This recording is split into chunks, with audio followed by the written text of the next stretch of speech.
Oh, here's one everybody's been waiting on. You know, they want to see what I've got to say bad about either place, and I really don't have a lot to say bad about either of them. They're a good fit for particular people, just depending on, you know, what your personality is. Calvin Leake put out a video about 3 years ago, and it still holds the same water now as it did then. It's really not a fair comparison to compare Sncheider to Landstar because they're completely different things. Sncheider has its company trucks, which is quite a few, and of course they've got their IC department. You are limited into the areas where you can go with Sncheider. Landstar not so much. You go just wherever the hell you want. To me personally, I kind of feel like that if you got to be home every weekend and you live inside of Sncheider's box or one of their boxes, it can be a great fit for you. But if you live outside of those boxes, and let's be serious here, Sncheider builds those boxes, you don't. If you live inside those boxes, you can get home every weekend.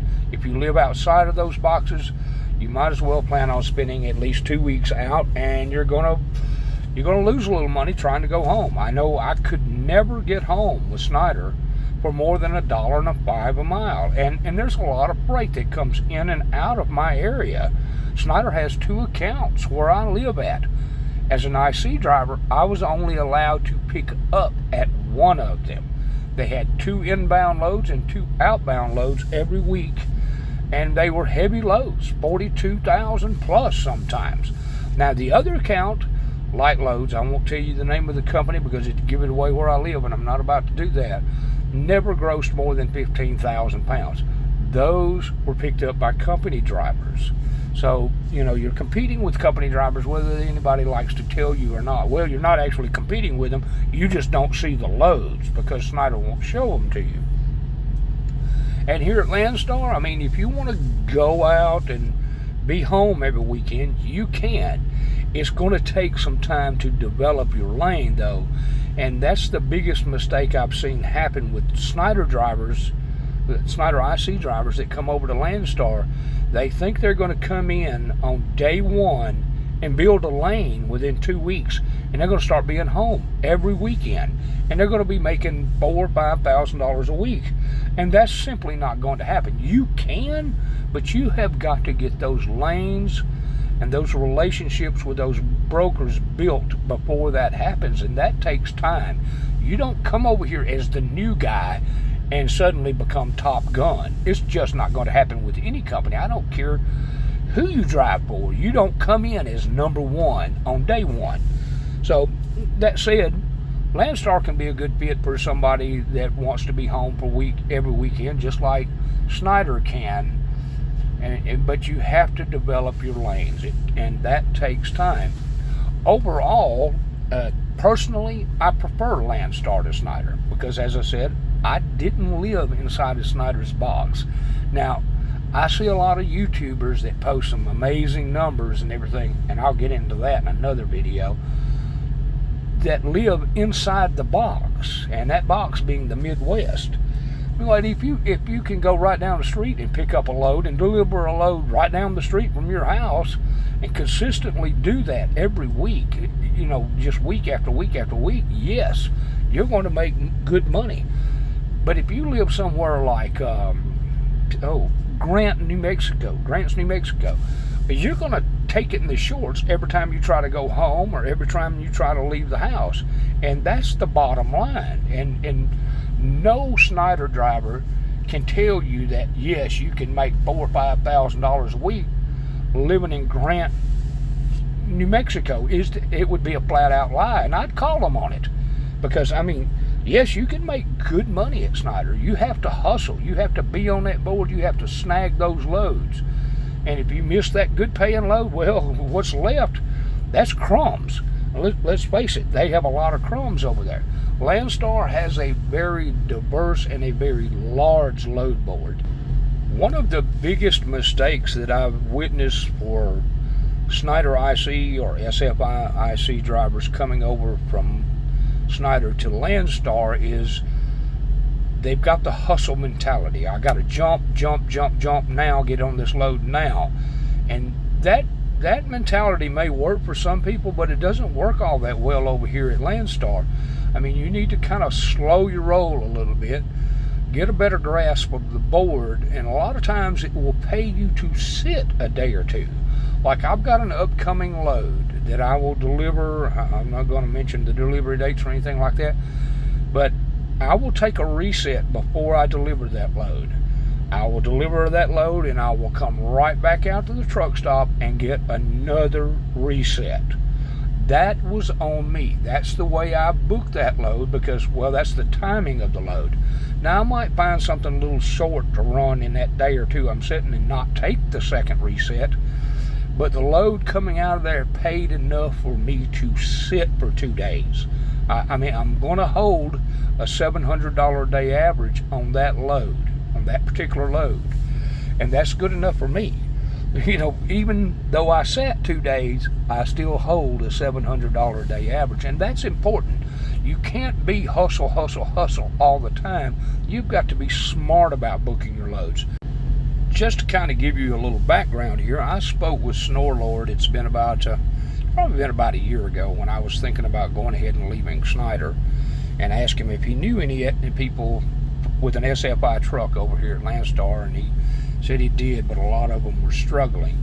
And once I got here, I made a decision on my own to come on, even though SFI drivers were struggling over at Landstar. And once I got here, I realized why they were struggling. And the simple fact of the matter is, you don't just step out of one company into another company and expect things to be the same. They are not. You have to learn these brokers. You have to communicate with these brokers. You have to build a relationship with these brokers. You need to look at your lanes very closely and take your time. It may take you, well, it could take you 2 weeks. It could take you 2 months. It could take you 6 months to build a lane that is similar to one you had at Sncheider that would get you home every weekend. But, you know, again, it's about the money, and you have to know what loads are moving, where and when they're moving. And you're right back into the same situation you were at Sncheider. It's a little bit easier over here at Landstar because you can build a lane like that just about anywhere in the United States. Unlike Sncheider, where you have to live in the box, literally, to make any kind of real money. In the long run of things, either company may fit you.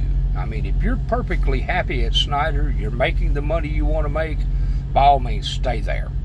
If you're not, and you're looking at coming to Landstar, don't set your goals and your expectations so high that you fail within your first 2 to 3 weeks, because it's just not going to happen like that. I mean, you still have to work at this. You are on your own here at Landstar. There's nobody holding your hand. Now, Landstar will back you in certain situations, like you have a broker that doesn't want to pay out. Yeah, he's going to pay out. Everybody likes to talk about the freedom available at Sncheider or Landstar.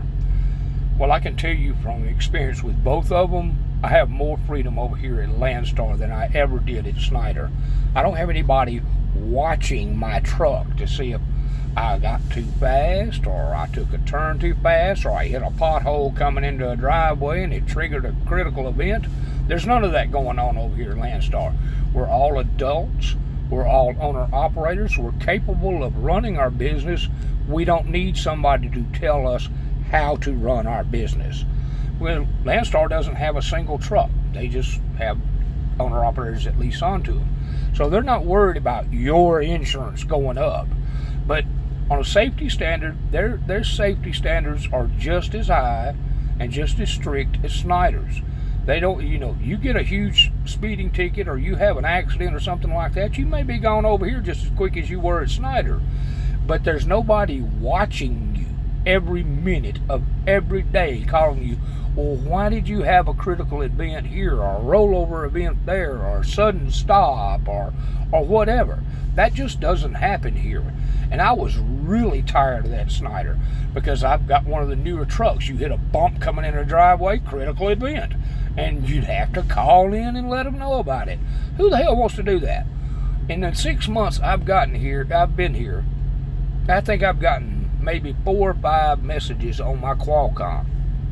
One to remind me about their Thursday safety meetings, etc., and like that, and want to remind me about cross-border permits and requirements for going across the border. Yes, I go across the border. I go into Canada, something you're not going to do at Sncheider. So if you ever want to go to Canada, that's where this video is from, by the way.